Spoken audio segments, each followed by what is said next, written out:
Fin du sommet des pays industrialisés à Londres, accord sur les problèmes politiques, mais toujours des difficultés sur les questions économiques. Le maire de Fortiolo en Corse, inculpé et écroué dans le cadre de l'enquête sur la double exécution d'Ajaccio, Alain Orsoni est lui aussi inculpé et écroué. Facile victoire de Martina Navratilova en finale à Roland-Garros et succès à l'arraché de Noah Lecomte dans la finale du double messieurs. Encore de la casse dans la Transat en solitaire, cette fois c'est Patrick Morvan qui est contraint d'abandonner. Mesdames, Messieurs, bonsoir. Martina Navratilova, superstar de la finale dames à Roland-Garros. Elle a proprement exécuté sa compatriote Chris Evert-Lloyd en un match facile mais néanmoins superbe, au cours duquel la première joueuse mondiale a prouvé qu'elle était incontestablement la meilleure. Avec la victoire d'aujourd'hui, elle réussit du même coup le Grand Chelem, puisqu'elle a remporté cette année les 4 grands tournois du circuit. Et puis un peu de baume au cœur des supporters français, puisque le tandem Noah Lecomte est parvenu à arracher la victoire aux Tchèques dans le double messieurs à l'issue de 5 sets âprement disputés. Gérard Rolls nous résume cette journée et pour commencer, honneur aux dames. Un spectateur vient de lui dire « Je vous aime ». Navratilova lui répond, radieuse, comblée, le grand bonheur pour le public de Roland-Garros surtout. D'ailleurs, Chris Evert-Lloyd va remercier les spectateurs d'être venus aussi nombreux assister à cette finale dames. Sans aucune exagération, on peut parler de qualité exceptionnelle pour le tennis pratiqué par les deux joueuses cet après-midi. Chris Evert-Lloyd a tout essayé pour résister à l'ouragan Navratilova. Evert-Lloyd n'a pas vraiment mal joué, simplement Navratilova était imbattable. Service canon, des aces, des services gagnants, des volées tranchantes, un jeu de fond de court sans faille. Navratilova méritait 100 fois cette victoire à Paris et son grand chelem sur 2 saisons. Regardez ce qu'Evert-Lloyd doit tenter pour mettre Navratilova en difficulté. Et encore, c'est Navratilova qui va marquer le point. Imbattable, je vous disais, même en français.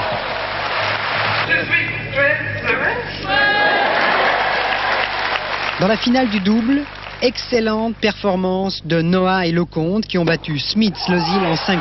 Voici la balle de match. Un premier service faute, le public applaudit, on veut tellement voir gagner les Français. Deuxième service, mauvais retour des Tchèques. 38 ans après Marcel Bernard et Yvan Petra, Noah Lecomte gagne le double. Victoire encourageante à quelques semaines de la Coupe Davis.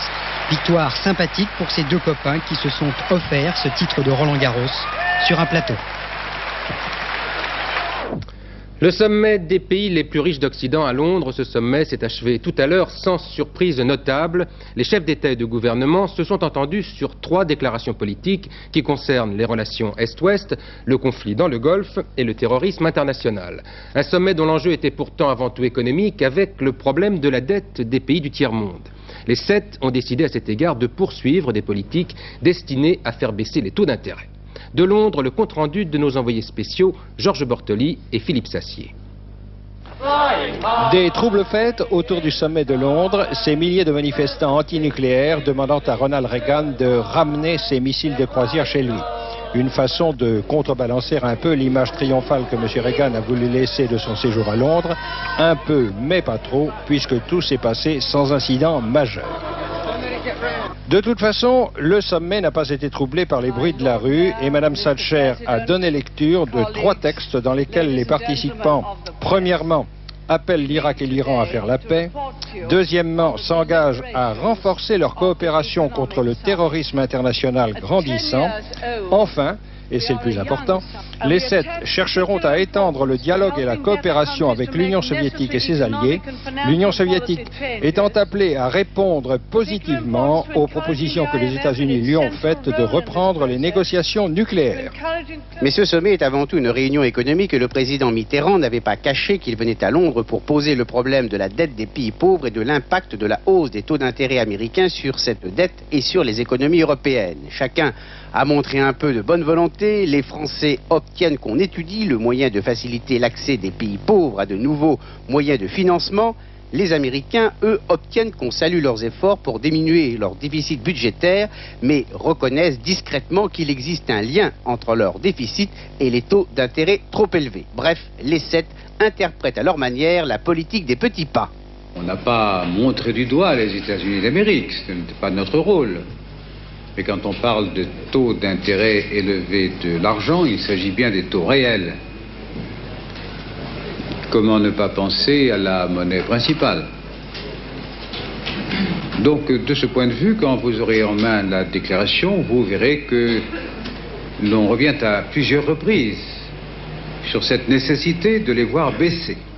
Ce sommet avait commencé dans une atmosphère tendue créée par la crise financière et sociale d'une Amérique du Sud qui croule sous le poids des dettes. Tension accentuée par la guerre entre l'Irak et l'Iran. Et il se termine sur des sourires revenus avec le soleil. Oh, bien sûr, aucune initiative spectaculaire n'a été prise. Aucune déclaration fracassante ne fait vibrer les médias. Et les communiqués finaux sont nombreux mais reflètent surtout le souci des sept de marquer leur cohésion. Les mauvaises langues y verront des soucis électoraux. Tous ou presque ont à passer devant des électeurs. Mais il semble aussi qu'à Londres, on ait compris que le monde occidental vivait au bord d'un gouffre économique en étant assis sur une bombe financière. On n'a poussé ni grand geste, ni grand cri. On a cherché des solutions pour mieux gérer. Et ce sommet sans événement est peut-être un événement en lui-même. François Mitterrand a d'ailleurs profité de sa conférence de presse pour annoncer la date de son voyage à Moscou. Le chef de l'État sera en Union soviétique du 21 au 23 juin prochain. Il désire obtenir au cours de ce voyage, a-t-il précisé, que les accords d'Helsinki entrent autant que possible dans les faits. Deux nouvelles inculpations dans l'affaire du double assassinat de la prison d'Ajaccio. La première est directement liée à l'assassinat de Jean-Marc Leccia et de son lieutenant jeudi matin. C'est le maire du village de Fortiolo, en Corse du Sud, qui est inculpé entre autres de complicité d'assassinat. La voiture qui a servi au commando serait en effet celle qu'il avait l'habitude de conduire. Autre inculpation, celle du frère de Guy Orsoni, inculpé hier soir et interpellé tout à l'heure pour apologie de crime. Il avait rendu hommage aux assassins de Leccia pour avoir, prétendait-il, vengé son frère. La grande surprise de cette journée, c'est l'entrée en scène de cet homme. Roger Polverelli. C'est semble-t-il le mystérieux personnage dont nous parlait hier le procureur Carrasco. Son lien avec cette affaire, la voiture bourrée d'armes et d'explosifs qui était garée à proximité de la prison jeudi dernier, venait de lui être prêtée par un garage. En fait, Polverelli était aux mains de la police depuis 2 jours déjà. Il avait été arrêté quelques heures seulement après le coup de force contre la maison d'arrêt. Polverelli vit à Ajaccio. Ici, au numéro 26 du cours Napoléon, nous sommes allés rendre visite à son club privé, le Cintu.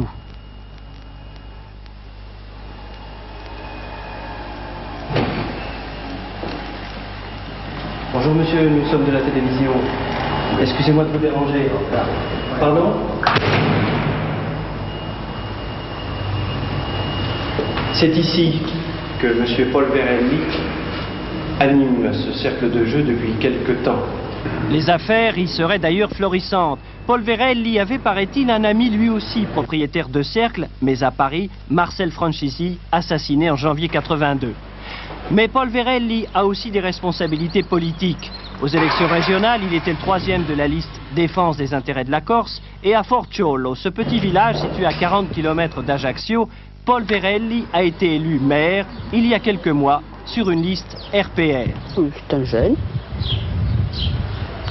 Et qu'est-ce que... Il fait beaucoup de choses là pour la municipalité? Oui, il a l'air de s'occuper, mais il est tout nouveau, hein. Je vous le dis franchement. Il est tout nouveau, on va voir. Oui, mais voilà, monsieur le maire est aujourd'hui inculpé de complicité d'assassinat. De même que les 2 membres du commando qui se trouvaient dans la voiture à l'extérieur de la prison. Quant aux 3 hommes qui ont effectivement pénétré dans la maison d'arrêt, eux sont, entre autres choses, inculpés d'assassinat. Cet après-midi, Alain Orsoni était au premier rang des badauds venus assister à la sortie des inculpés. Réaction immédiate de la police, son interpellation. Je suis venu pour ça.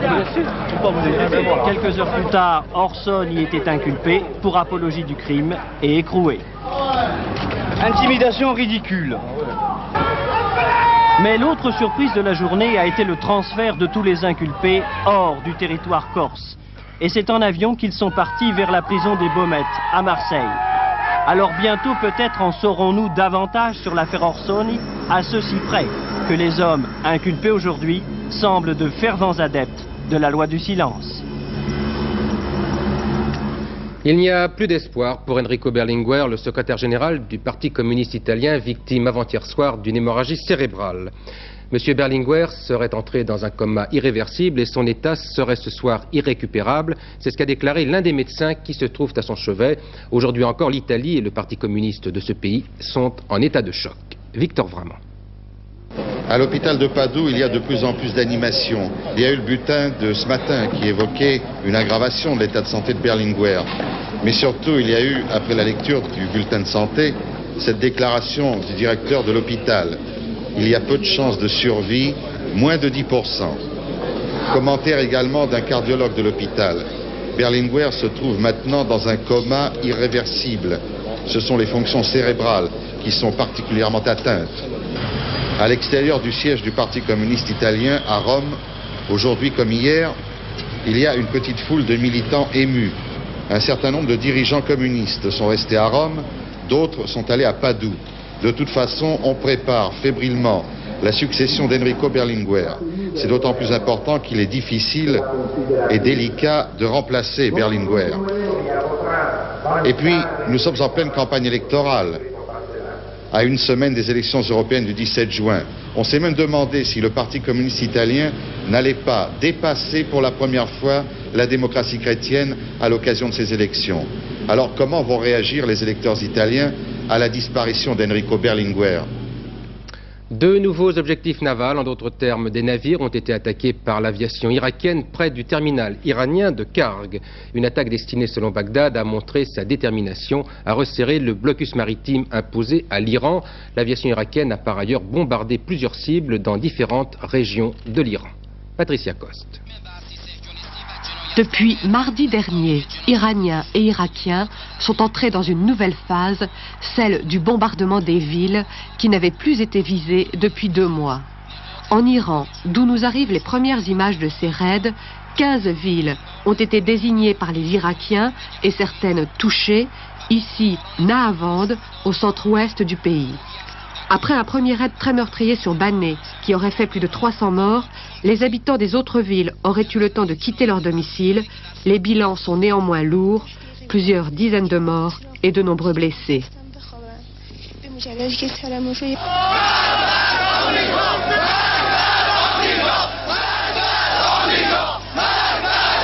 Des scènes de deuil aussi douloureuses se sont produites en Irak, où les Iraniens ont bombardé en représailles à peu près le même nombre de villes irakiennes.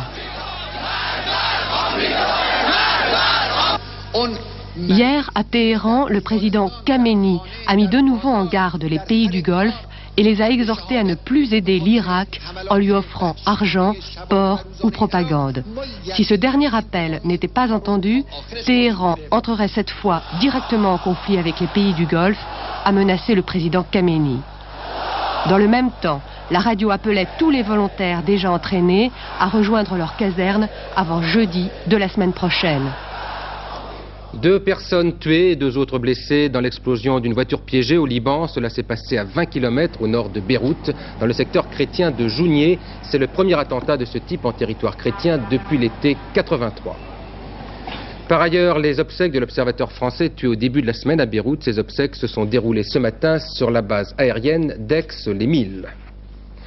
Un attentat manqué contre l'ancienne présidente argentine Isabel Perón. Une bombe a été découverte dans l'avion qui devait la ramener en Espagne. Madame Perón était venue en Argentine pour réorganiser le mouvement péroniste qu'elle préside et pour discuter avec le président Raúl Alfonsín. Le couvre-feu a été prolongé jusqu'à demain matin dans l'état du Pendjab, au nord-ouest de l'Inde. C'est la réponse des autorités après les violentes manifestations qui ont suivi l'assaut contre le temple sacré d'Amritsar. Selon certaines sources, plus de 500 militants sikhs auraient été massacrés par l'armée au cours de cet assaut. Leurs corps auraient été brûlés. Des informations difficiles à confirmer puisqu'aucun journaliste occidental ne peut pénétrer dans la région. Et justement, à suivre demain sur Antenne 2 dans Dimanche Magazine, un reportage très intéressant sur le problème des Sikhs, puisque Frédéric Lafont est l'un des derniers journalistes occidentaux à avoir pu filmer à Amritsar avant le début de la répression. Donc, demain, Dimanche Magazine à 18h. Notre confrère Pierre Péan, visé par un attentat la nuit dernière, fort heureusement il n'a pas été blessé lorsqu'une bombe déposée devant sa maison a explosé. Les dégâts sont importants et l'on est passé tout près du drame puisque Pierre Péan était devant sa maison quelques secondes avant l'explosion. Journaliste au Canard enchaîné et écrivain, Pierre Péan vient de publier un livre sur l'affaire des avions renifleurs. Il avait déjà été victime d'une tentative de vol après la sortie d'un autre livre intitulé Affaires africaines. À l'époque, c'était sa documentation que l'on avait essayé de déménager. La campagne pour les européennes se poursuit ce week-end. Hier soir, Georges Marchais tenait meeting à Marseille. Il a violemment attaqué le plan acier du gouvernement et encouragé les électeurs à voter communiste, car c'est, a-t-il expliqué, le bulletin qui fait le plus de mal à la droite. Au cours de cette campagne, chaque candidat affirme un style, un ton qui lui est propre. De même que nous vous avons fait découvrir le style de Madame Veil, Jean-Michel Mercurol étudie maintenant le style Marchais.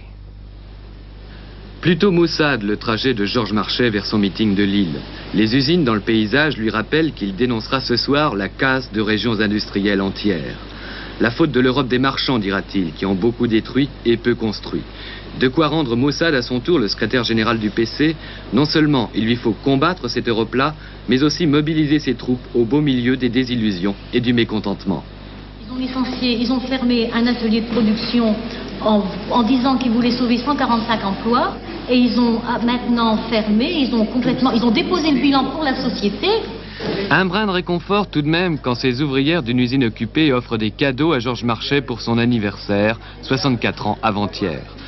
Dans cette campagne, peu de meetings de masse pour le leader du PC et l'on a pu s'étonner de sa relative absence par rapport aux autres têtes de liste.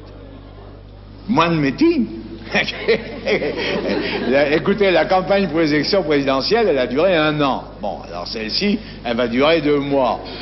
Non, j'ai une campagne très active. Cette campagne, le PC l'a voulu résolument française. L'Europe n'est qu'échec et illusion, proclame Georges Marchais, qui ne parle que d'enjeux intérieurs et de renforcement de son parti. La droite est fustigée, mais la gauche n'est pas épargnée. Elle sera, dit-il, jugée à ses actes et non à ses effets de tribune. Jamais pourtant il ne prononce le nom d'un socialiste. Parfois il n'hésite pas à prendre à témoin la foule qu'il n'a rien perdu de sa combativité. Un journaliste, non pas mal intentionné, me disait aujourd'hui que j'en faisais moins qu'avant. C'est pas mon sentiment, hein, c'est pas mon opinion. Je tiens ma place. Et Georges Marchais le confirme. L'espace d'un meeting, il retrouve sa verve d'avant 81 pour convaincre les déçus, tentés par l'abstention. Il y a des gens qui des fois disent évidemment, moi, je suis d'accord avec les communistes. J'irais bien voter, mais à quoi ça sert? Au premier tour, j'ai voté pour eux, puis après, ils vont être obligés de se désister, puis au deuxième tour, il faut que je vote pour un autre, et ils se dérangent pas. Ça existe. Et comme il ne faut pas en perdre une voix, cela, il faut veiller à expliquer ça. Non. Vous risquez pas de rien perdre. On perdra rien. Chaque voix communiste, dans le panier, ça comptera, c'est une voix.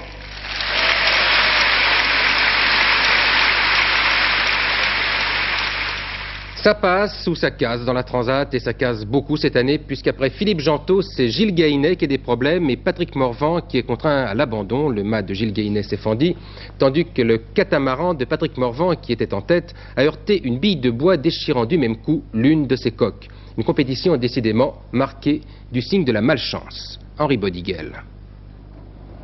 Avec une avance confortable d'environ 50 000 sur Gilles Gainet, son suivant immédiat, Patrick Morvan et son jet service pouvaient se permettre de voir venir. C'était compté sans les innombrables épaves qui parcourent l'océan en tous sens. Et ce matin, vers 9 h, Patrick Morvan lançait un appel de détresse. Alors qu'il naviguait à environ 18 nœuds de vitesse, soit plus de 30 km/h, son catamaran avait heurté de plein fouet une épave, une énorme bille de bois longue d'environ 20 mètres. Une des étraves du bateau avait sous le choc littéralement explosé sur plusieurs mètres. Avec un bateau rendu immobile et à demi immergé, c'était l'abandon et Patrick Morvan a été récupéré cet après-midi par un cargo anglais. On venait à peine d'apprendre l'accident de Patrick Morvan que Gilles Gainet, le deuxième de la course, annonçait quant à lui son intention de faire demi-tour à cause de son mât endommagé, probablement fendu. Venant après l'abandon avant-hier de Philippe Gentot, ce double coup de théâtre en tête de la course permet ce soir à Marc Pajot de prendre en principe la tête du classement. Mais ces 3 accidents ou incidents ne signifient pas pour autant qu'on doive remettre en cause la sécurité des multicoques.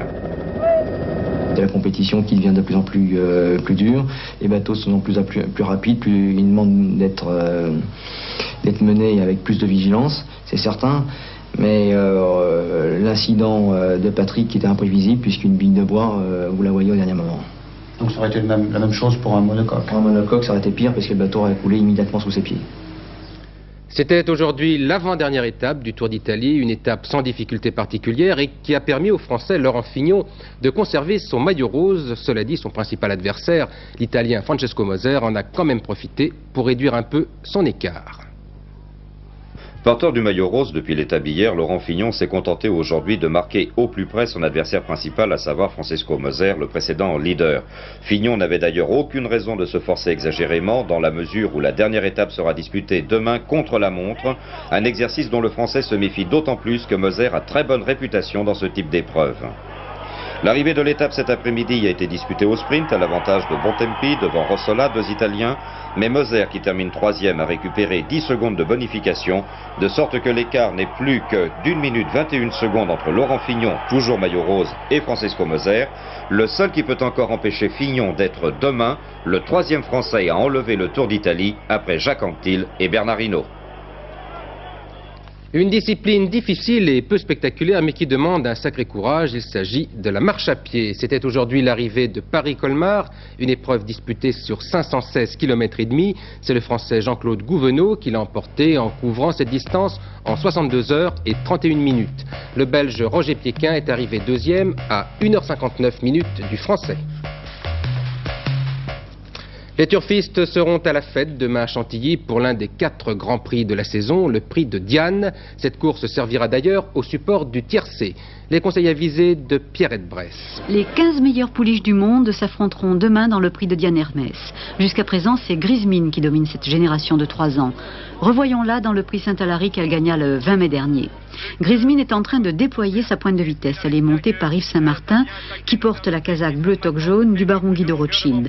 Grismine ressemble à son père Crystal Palace, un superbe cheval gris, gagnant de Jockey Club. Elle est invaincue à ce jour et sa victoire dans ce prix Saint-Alary devant Norcentric est impressionnante de facilité.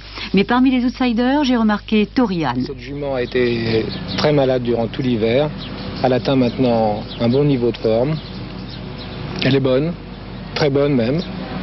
Mais enfin, il ne suffit pas d'être très bonne, il faudrait avoir une des 3 meilleures juments de France ou d'Europe pour être à l'arrivée du prix de Diane. Et là, c'est un autre problème. Le terrain a de l'importance pour elle? Aucune. Elle va dans tous les terrains? Elle va dans tous les terrains. Alors, comment estimez-vous ses chances dans ce prix de Diane? Bah, écoutez, il y a une jument qui est invaincue, donc je suppose que c'est la jument à battre. Grismine? Oui. Mon pronostic dans ce prix de Diane sera le suivant. Grismine, le numéro 12, suivi de Pampabella, le numéro 3, et Norcentric, le numéro 7. Ensuite, Islande, le numéro 5, Une Folie, le numéro 8, Reine d'Égypte, le numéro 15, Toriane, le 13, et Satinette, le numéro 10. 12, 3, 7, 5, 8, 15, 13 et 10. 4814 francs. Retour à Roland-Garros, maintenant en prévision de la grande finale de demain avec la rencontre au sommet McEnroe-Lendl, les 2 meilleurs joueurs du monde sur le papier. 2 styles, 2 images et 2 personnalités fort différentes que nous présente Roger Zabel. Ivan Lendl, 24 ans, Tchécoslovaquie, a éliminé Mitchell, Martinez, McNamee, Jarid, Gomez et Wilander. John McEnroe, 25 ans, États-Unis, a éliminé De La Pena, Testerman, Purcell, Higueras, Arias et Connors. Les armes d'Ivan Lendl, un jeu de fond de cours solide et de grands et beaux passings, mais surtout une accélération de coups droits pratiquement unique au monde.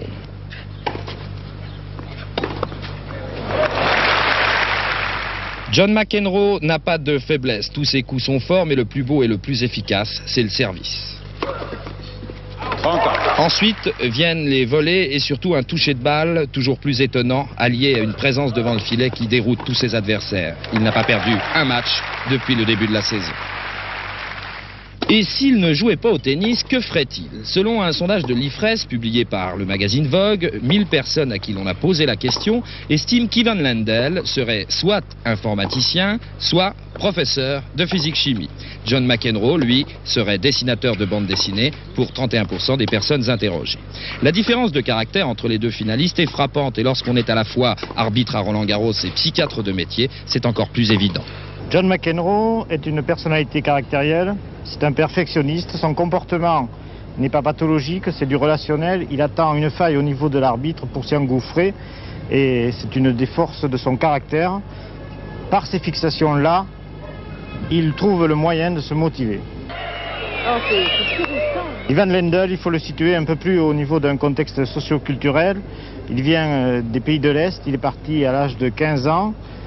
Sur ses épaules pèse ce que l'on pourrait appeler une sanction qui est souvent politique. Il se situe au niveau sociologique, au niveau de la moyenne du pays. D'habitude, c'est la nomenclature et ces privilèges sont accordés par le parti. Et de ces deux joueurs, le favori, c'est le coléreux John McEnroe. Mais demain, il a promis qu'il serait sage. C'est vrai? Promis, John? Il l'a promis. Un carnet tout à la fois rose et princier avec la naissance du bébé de Caroline de Monaco, un petit garçon de 3 kilos prénommé Andrea Albert. Il y avait bien du monde devant la clinique, Princesse Grace de la municipalité. Le grand-père était venu voir sa fille et son petit-fils. Les photographes l'attendaient à la sortie. Quant au papa Stefano Casiraghi, il était au chevet de la princesse au moment de la naissance. Et comme l'on dit pour les naissances princières, la maman et le bébé se portent bien. La météo avec Brigitte Simonetta. Et réjouissons-nous, car la météo me s'en habite du dimanche. C'est donc, vous vous en doutez, du beau temps sur l'ensemble du pays. Regardez la photo satellite, elle est rigolote. Sur la France, il n'y a qu'un tout petit paquet de nuages qui s'est accroché au sud-ouest. Mais il reste un point d'interrogation pour demain, c'est ce minimum de pression en altitude. Là, deux possibilités. Soit il reste sur place et se défait sur l'Atlantique, soit il se décale et vient toucher l'ouest du pays.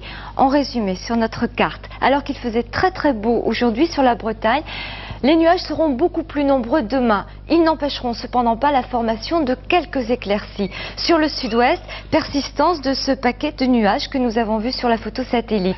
Dès le matin, un soleil éclatant et pour toute la journée sur le littoral méditerranéen et la Corse. Et partout ailleurs, après dissipation du brouillard matinal qui risque d'être dense, épais, de belles éclaircies se formeront. Le baromètre est en hausse, nous avons plus d'ensoleillement, donc des températures en hausse également. 16 à 22 degrés sur la moitié nord, minimum à Lille, 20 à 24 degrés sur la moitié sud, maximum à Perpignan. Cela nous donne maintenant une moyenne nationale de 20 degrés et c'est tout à fait normal pour la saison, mais nous n'y étions pas habitués. Dimanche 10 juin, demain, le soleil se lèvera à 5h47, se couchera à 21h53, ce sera la fête religieuse de la Pentecôte.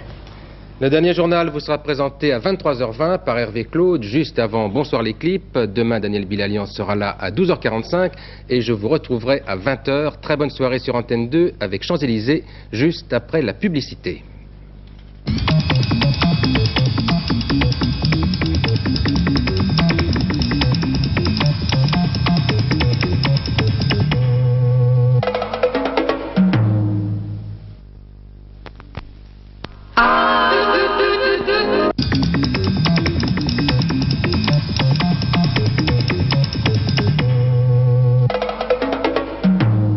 Bonsoir, au sommaire de ce journal, beaucoup de sport. En tennis, victoire de Martina Navratilova à Roland-Garros et de l'équipe Noah Lecomte dans le double messieurs. Les bouleversements dans la Transat, c'est maintenant Gainet qui est en tête et puis Laurent Fignon à une étape de la victoire dans le Tour d'Italie cycliste. Dans l'actualité encore, la fin du sommet de Londres, harmonie et déclaration politique. François Mitterrand en Union soviétique du 21 au 23 juin, c'est officiel. En Italie, Enrico Berlinguer est dans un état quasi désespéré. Et puis dans la page cinéma de ce samedi, l'affaire Silkwood, un remarquable film américain. Nous en parlerons avec France Roche et avec Martine Barrère, journaliste scientifique au journal La Recherche. Jeu, 7 et match, et le tournoi, et le Grand Chelem, et 900 millions de centimes. Martina Navratilova a tout gagné aujourd'hui. Elle a mis un point final à une domination sans faille du tennis mondial depuis 1 an. En finale à Roland-Garros, elle a battu Chris Evert Lloyd a tout essayé pour résister à l'ouragan Navratilova. Evert Lloyd n'a pas vraiment mal joué, simplement Navratilova était imbattable. Service canon, des aces, des services gagnants, des volées tranchantes, un jeu de fond de cours sans faille. Navratilova méritait 100 fois cette victoire à Paris et son grand chelem sur 2 saisons. Regardez ce qu'Evert Lloyd doit tenter pour mettre Navratilova en difficulté. Et encore, c'est Navratilova qui va marquer le point. Imbattable, je vous disais, même en français. Demain, ce sera la grande finale chez les hommes, McEnroe face à Lendl. Mais aujourd'hui, un autre titre a été décerné, celui du double messieurs. Et une surprise, ce sont les Français Yannick Noah, Henri Lecomte qui ont gagné. Noah et Lecomte sont les premiers Français à gagner cette épreuve à Roland-Garros depuis 1946. Pour conquérir ce titre, Noah et Lecomte ont magnifiquement retourné la situation. Ils étaient menés 2-7-1 et puis ensuite ils ont pris le filet d'assaut et ils ont gagné un grand moment d'émotion à Roland-Garros. Athlétisme, d'abord un record d'Europe impressionnant, celui du 100 mètres plat. Il a été battu ce soir à Varsovie par le Polonais Voronin en 9 secondes 99 centièmes. C'est la première fois qu'un Européen descend sous le seuil des 10 secondes. Et puis un record du monde en décathlon, le plus prestigieux des records sans doute, battu par l'Allemand Ixen. 8779 points précisément. Ixen détenait déjà ce record du monde. En voile, Patrick Morvan a dû abandonner. Il était en tête de la Transat. Voici des images du catamaran de Morvan quelque temps avant le départ. Mais Morvan a heurté un arbre de taille fort respectable qui était recouvert de coquillages. Son bateau s'est éventré. Il a pu être repêché. Ce soir, au classement, c'est Gilles Gainet qui est en tête devant l'anglais Phillips et le français Marc Pajot. En cyclisme, demain sera le jour J pour Laurent Fignon. Il aborde le contre-la-montre décisif, la dernière étape, avec 1 minute et 21 secondes d'avance sur Moser. Porteur du maillot rose depuis l'étape d'hier, Laurent Fignon s'est contenté aujourd'hui de marquer au plus près son adversaire principal, à savoir Francesco Moser, le précédent leader. Fignon n'avait d'ailleurs aucune raison de se forcer exagérément, dans la mesure où la dernière étape sera disputée demain contre la montre, un exercice dont le Français se méfie d'autant plus que Moser a très bonne réputation dans ce type d'épreuve. L'arrivée de l'étape cet après-midi a été disputée au sprint à l'avantage de Bontempi devant Rossola, 2 Italiens, mais Moser qui termine 3e a récupéré 10 secondes de bonification, de sorte que l'écart n'est plus que d'1 minute 21 secondes entre Laurent Fignon, toujours maillot rose, et Francesco Moser, le seul qui peut encore empêcher Fignon d'être demain le 3e Français à enlever le Tour d'Italie après Jacques Anquetil et Bernard Hinault. Enfin, Paris-Colmar à la marche, c'est terminé cet après-midi. Au classement, c'est le Français Gouvenot qui a finalement gagné devant le Belge Pietquin. Plus de 62 heures pour le vainqueur qui a gagné avec 2 heures d'avance sur le Belge Pietquin. Donc le voici le vainqueur. Le reste de l'actualité maintenant. Le sommet de Londres, il s'est terminé sur l'image d'une harmonie entre les 7 dirigeants occidentaux. Un sommet qui a été marqué plutôt par des déclarations politiques, même si son thème était plutôt économique. Politique aussi avec les manifestations extérieures. Des dizaines de milliers de pacifistes ont défilé aujourd'hui à Londres pour protester contre l'installation des fusées Pershing et la course aux armements. 200 d'entre eux ont été arrêtés. Pour en revenir au sommet lui-même, des réactions d'abord. Ronald Reagan très satisfait, Margaret Thatcher a trouvé le sommet utile et intéressant et François Mitterrand a dit « on a bien travaillé ». Un sommet au cours duquel on aura beaucoup parlé des relations Est-Ouest. Philippe Sassier. Ce sommet ne se termine pas sur des déclarations spectaculaires ou des initiatives surprenantes, mais les 7 ont su montrer que les problèmes des pays pauvres et de l'endettement n'étaient plus seulement pour eux un motif de discussion théorique, mais qu'il était nécessaire de commencer à prendre des mesures. Et certains petits pas ont été faits dans ce sens. On a aussi beaucoup parlé politique, rapport Est-Ouest notamment, et bien sûr du voyage de M. Mitterrand à Moscou, et peut-être de l'opportunité de la date qui sera du 20 au 23 juin, a précisé le président de la République. Écoutez ce qu'il répond à ce sujet aux journalistes. Par rapport à la situation de M. Sakharov, par rapport à la situation de toutes les personnes qui souffrent dans leur liberté ou dans leur santé et qui sont l'objet de mesures discriminatoires. Il n'y a pas de bonne date. Il y en avait, il y en aura, chacun le sait. Mais mon effort, comme celui de bien d'autres, est de réduire autant qu'il est possible la marge d'incertitude et d'obtenir autant qu'il est possible que Helsinki entre enfin un peu dans les faits. Effectivement, la date donc a été confirmée aujourd'hui par le président Mitterrand lui-même. C'est du 21 au 23 juin que M. Mitterrand ira à Moscou. En Corse, double rebondissement après la vendetta du FLNC à la prison d'Ajaccio. Un sixième homme, Roger Polverelli, un notable de Lille, a été inculpé avec les 5 membres du commando. Tous les 6 ont été transférés à Marseille, c'est aujourd'hui, et écroués ensuite à la prison des Baumettes. Ils ont été transférés par avion spécial. Et puis au même moment, Alain Orsoni a été interpellé devant le palais de justice et inculpé d'apologie de crime. Alain Orsoni est le frère de Guy Orsoni. À l'étranger, Enrico Berlinguer, le secrétaire général du Parti communiste italien, est dans un état très grave. Il lutte contre la mort après l'hémorragie cérébrale dont il a été victime avant-hier. Son état est en fait quasi désespéré. À l'extérieur du siège du Parti communiste italien à Rome, aujourd'hui comme hier, il y a une petite foule de militants émus. Un certain nombre de dirigeants communistes sont restés à Rome, d'autres sont allés à Padoue. De toute façon, on prépare fébrilement la succession d'Enrico Berlinguer. C'est d'autant plus important qu'il est difficile et délicat de remplacer Berlinguer. En Inde, rébellion de 500 soldats sikhs au Rajasthan après les affrontements de la semaine dernière au Pendjab. La mutinerie a été matée, mais il y a eu de nombreuses victimes. Dans l'actualité encore, la mort de Danny Logan. Il était l'ancien chanteur du groupe Les Pirates, qui a eu son heure de gloire dans les années 60 avec les Chats Sauvages ou les Chaussettes Noires par exemple. Danny Logan avait 42 ans.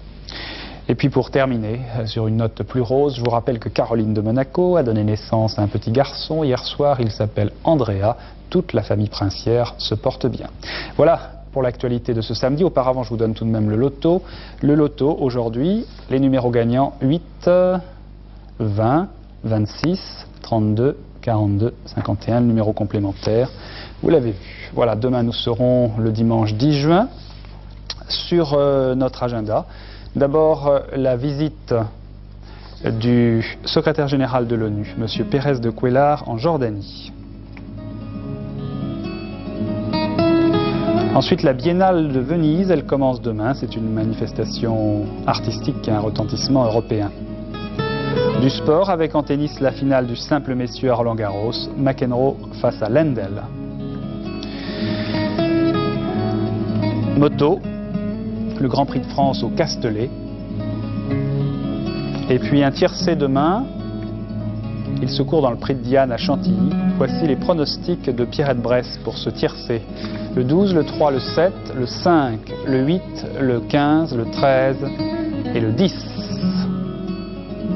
La page cinéma maintenant avec un film américain qui connaît un grand succès aux États-Unis et qui sort en France. L'affaire Silkwood, un film qui est tiré d'un fait divers réel, nous allons le voir. Mais c'est un film qui marque aussi le grand retour de Mike Nichols au cinéma. Alors France, tout de suite, vous nous parlez un peu de ce film.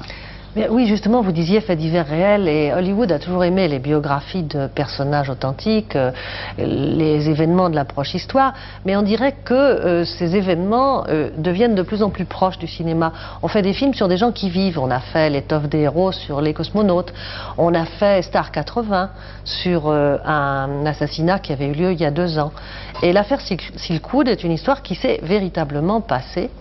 C'est l'histoire d'une femme qui était ouvrière dans une usine de fabrication de combustible atomique et qui d'abord commence à se disputer avec l'usine en disant que la sécurité n'est pas respectée. Ça reste local. Puis un jour, elle ameute la presse nationale en disant que pour se venger de ses revendications syndicales, l'usine l'a contaminée. L'usine dit, elle s'est contaminée elle-même pour nous faire des histoires. Ce qui était quand même bizarre, avaler du plutonium pour embêter ses employeurs, c'est quand même un peu difficile. L'affaire s'envenime encore, et un beau jour, on trouve Karen Silkwood morte dans une voiture.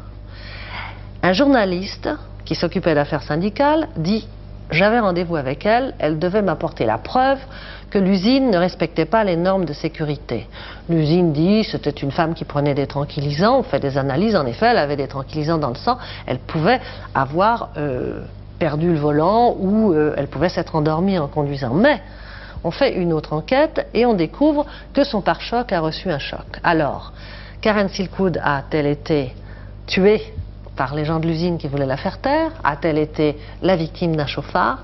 A-t-elle eu un accident? En tout cas, on n'a jamais retrouvé les documents qu'elle devait apporter aux journalistes. Alors, on va donc, voir dans un ce extrait du film, peut-être. dont vous allez voir un extrait, vous allez voir comment les employés peuvent être cuits. Ils appellent ça cueilleux, c'est-à-dire radioactifs à la suite d'une fuite. Et le traitement qu'on leur inflige quand ils sont justement cooked. Alors un extrait du film L'affaire Silkwood de Mike Nichols.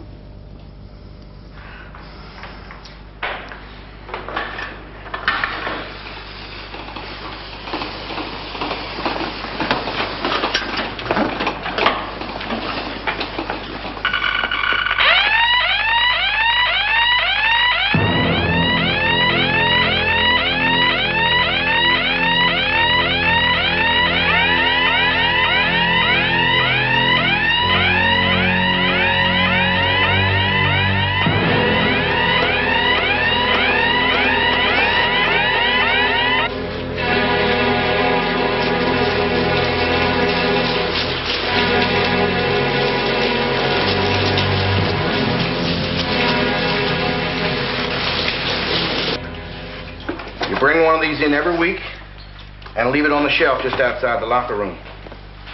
And we'll monitor them for radiation. I'm supposed to pee in it at home. That's right.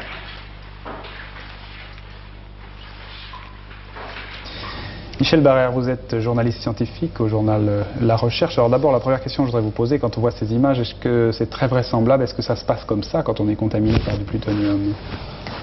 Ce qui se passe comme ça, c'est qu'effectivement, on passe sous une douche. Ouais, je veux dire. Alors, on arrive en général à localiser, c'est-à-dire qu'on peut être contaminé, si c'est vers le haut du personnage, bon, on a un shampoing, on est lavé. Donc la douche est effectivement le moyen le plus radical pour éliminer. Mais on n'emploie pas de brosse à chien dents comme on le montre là. C'est-à-dire c'est beaucoup moins traumatisant que ce qu'on montre, mais c'est quand même l'eau qui est le moyen le plus radical pour enlever les matières extérieures. Alors cela dit, Michel Barrère, vous avez vu ce film, vous êtes journaliste scientifique, ça c'était un détail, mais sur l'ensemble, est-ce que cette affaire traitée dans le film vous paraît vraisemblable? Comment vous l'avez ressenti? Non, ce qui est vrai, c'est qu'en tout cas, l'affaire s'est effectivement passée à peu près comme ça aux États-Unis. Donc il n'y a pas à dire si elle est vraisemblable ou pas, elle retrace tout à fait fidèlement la vérité. Ce qu'on peut se demander, si elle peut se reproduire en France. Bon, ça c'est plus difficile à l'heure actuelle pour le combustible en question, qui est un combustible à base de plutonium, qui est fabriqué entièrement dans un centre du CEA, donc en principe avec des règles de sécurité assez suivies, un personnel bien encadré, etc. Mais il y a une hypothèse que vous n'avez pas soulevée, qui est un tout petit peu soulevée dans le film à un moment, c'est qu'effectivement on dit vous avez pu prendre du plutonium. Et la question qui est derrière tout ça, parce qu'aux États-Unis elle avait créé une grande polémique, c'était du terrorisme nucléaire. Bon, parce que sous-jacent au plutonium, il y a effectivement le fait que le plutonium c'est dangereux physiquement, mais au fait le plutonium ça sert à faire une bombe. Hein, c'est-à-dire que le plutonium civil, le plutonium militaire, c'est la même chose. Et aux États-Unis, Silkwood avait été accusé de faire partie d'un gang terroriste qui voulait fabriquer sa propre bombe. Mais alors Martine Barrère, vous avez donc suivi cette affaire à l'époque. Est-ce que telle qu'elle est traduite dans le film, est-ce qu'on est proche de la vérité en fait? Par rapport à l'histoire, on est très très proche. Il y a quelques petites invraisemblances, mais on est très très proche de la vérité. Et bon, ce qui est dit dans le film aussi, c'est qu'un an après l'histoire, l'usine a effectivement fermé. Et qu'en plus, l'usine a effectivement versé des indemnités à la famille. Alors, si elle n'était pas du tout coupable, on ne voit pas très bien pourquoi non plus elle a fait des indemnités. Donc, elle est très très proche de la réalité. Alors voilà pour l'aspect scientifique avec Martine Barrère. France sur l'aspect cinéma maintenant. Je crois que le film est très bien. Eh bien, moi j'ai aimé une chose que Mike Nichols a introduit dans ce film. C'est, indépendamment de l'histoire quasi policière, il a traité le personnage de Silkwood en montrant une femme qui prend conscience de sa valeur civique.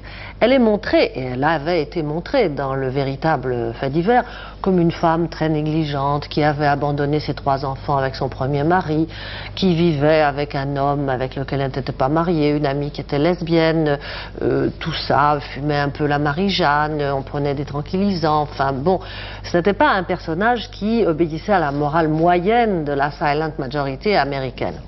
Et ça avait beaucoup nui d'ailleurs à son image de marque. Or, Mike Nichols nous montre en effet une femme qui a laissé ses enfants et son mari, mais qui, un jour, en voyant une de ses compagnes atomisée, prend conscience de la possibilité qu'il y a de faire des revendications syndicales. Et à mesure qu'elle fait ces revendications syndicales, elle devient une femme différente.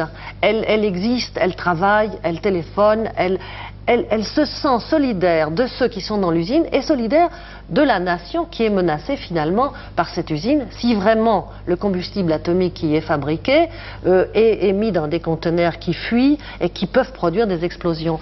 Et ça c'est très intéressant et Meryl Streep le montre très bien. Elle a transformé son visage, elle n'est plus du tout Meryl Streep la blonde, évanescente. Elle est devenue brune comme ça, elle ressemble au véritable personnage de Karen Silkwood.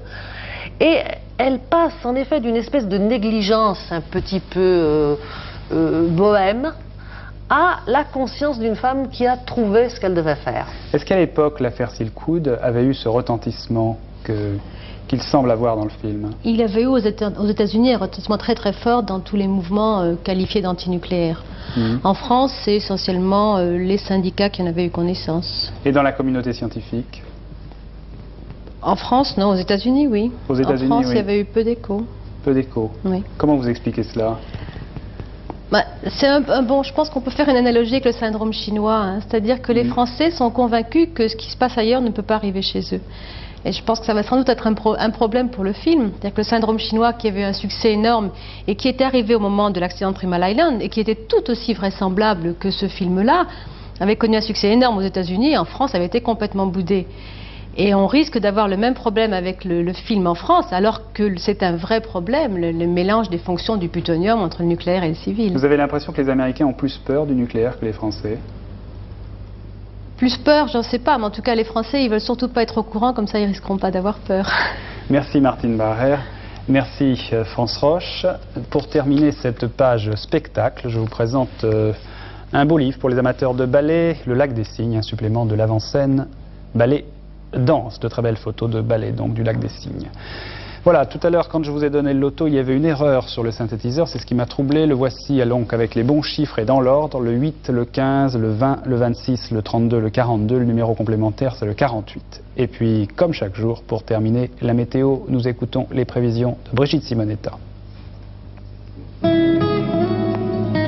Enfin, un dimanche au soleil. Seul le ciel de l'ouest, de la Bretagne à l'Aquitaine et aux Pyrénées-Occidentales, sera un peu plus couvert. Partout ailleurs, après dissipation du brouillard matinal, il fera beau et particulièrement sur la Méditerranée. Le thermomètre marque une hausse sensible puisque la moyenne nationale atteint les 20 degrés. Seuls Lille, Cherbourg et Rouen sont en dessous de cette moyenne. Mais sur le reste du pays, de l'est à l'ouest, nous irons de 20 à 24 degrés, le maximum se situant à Perpignan. Voilà, fin de cette édition du journal. Prochain rendez-vous avec l'information, antenne de midi, demain 12h45. Passez une excellente soirée en commençant par les vidéoclips comme chaque soir. Bonsoir.